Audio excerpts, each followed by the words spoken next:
For several years, I lifted weights with a trainer. And one of the standout moments in that journey was relatively early on when I was kind of starting to get somewhere with squats. I learned that to really build muscle, you have to lift heavy, my trainer would say, which meant that instead of doing multiple reps, I would just do 1 or 2 lifts with rest breaks in between. That day, Sandro had me start heavy, on the edge of what I had done before. I did it.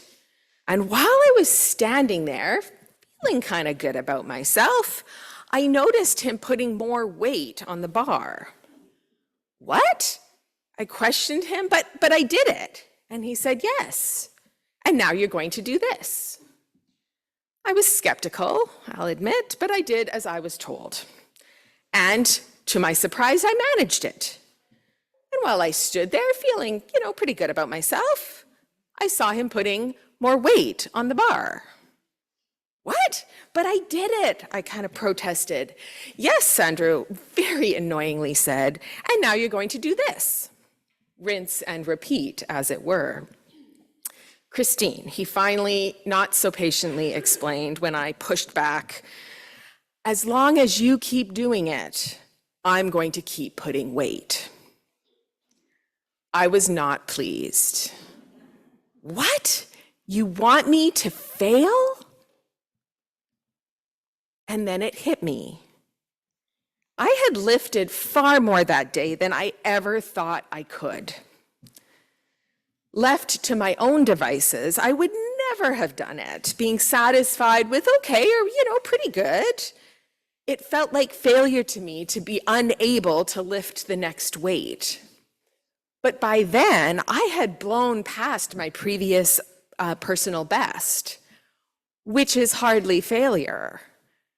And I learned something important.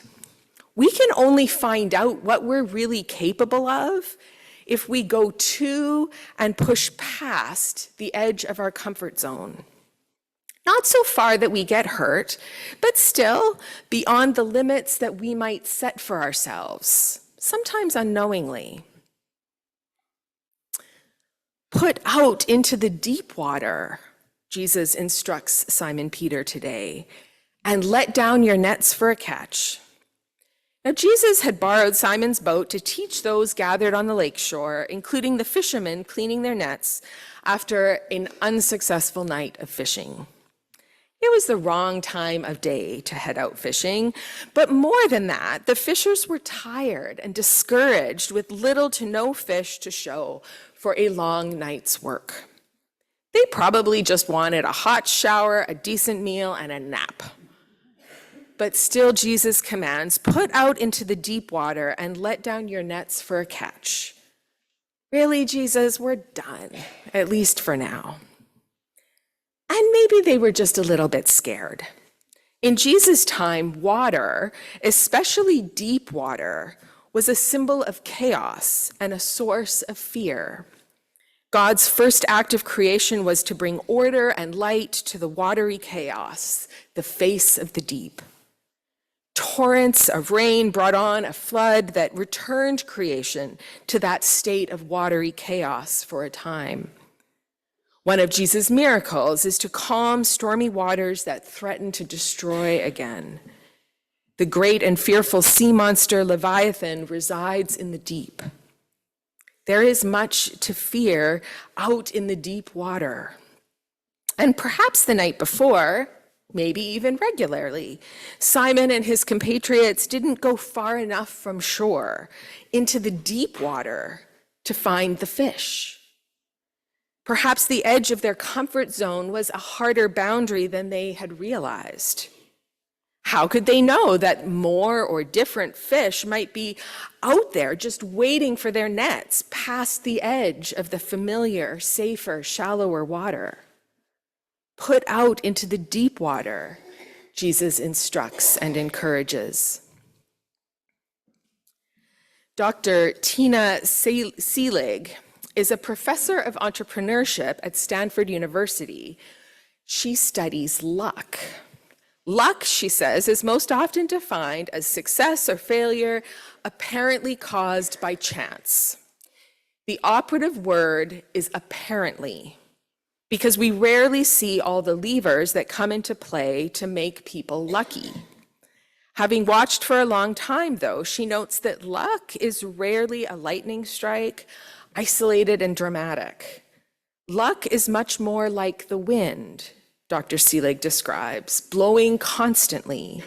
Sometimes it's calm, and sometimes it blows in gusts, and sometimes it comes from directions that you didn't even imagine.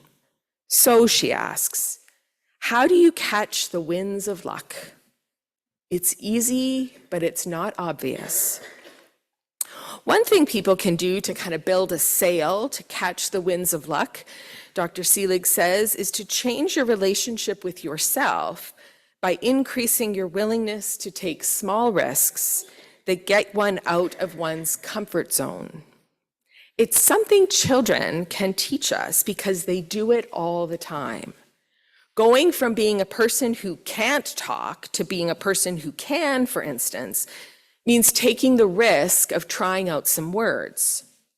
The same goes for learning to walk or to ride a bike or pretty much anything. As adults, Seelig contends, we rarely do it. We sort of lock down our sense of who we are, she says, and don't stretch anymore.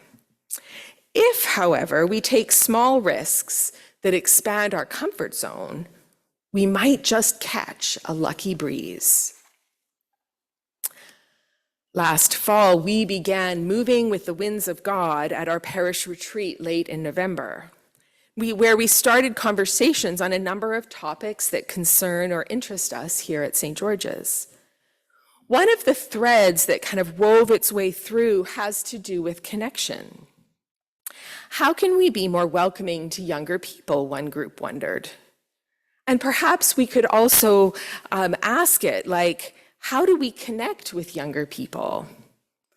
How we connect with fellow parishioners, old and new alike, was raised using language of pastoral care.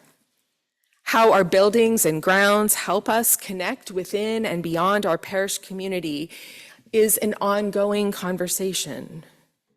Many people wonder how we could connect more meaningfully with the needs of our community here in Cadboro Bay and beyond.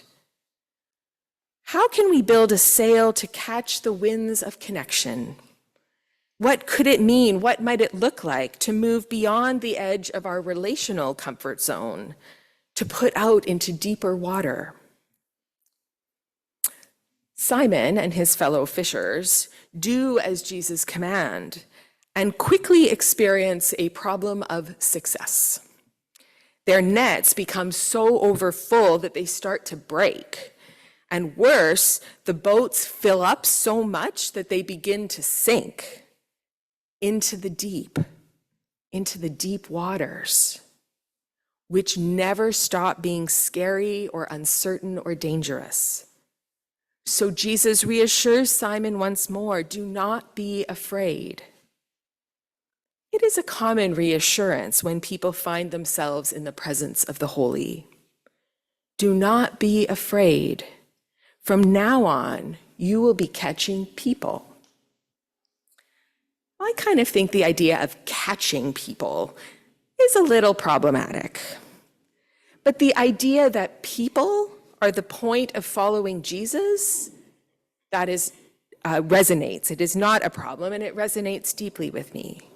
Jesus' call is to be in relationship with God through others who may or may not be in the boat with us, others with whom we may disagree or just not like.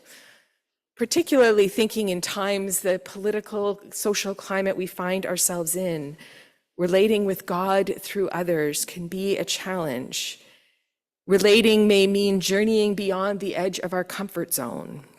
It may mean learning new or different relationship skills.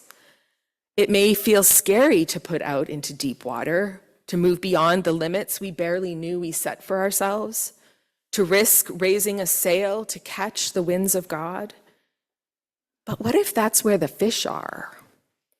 What if they're just waiting for us to let down our net and our guard that all may know joy and wonder at God's abundance.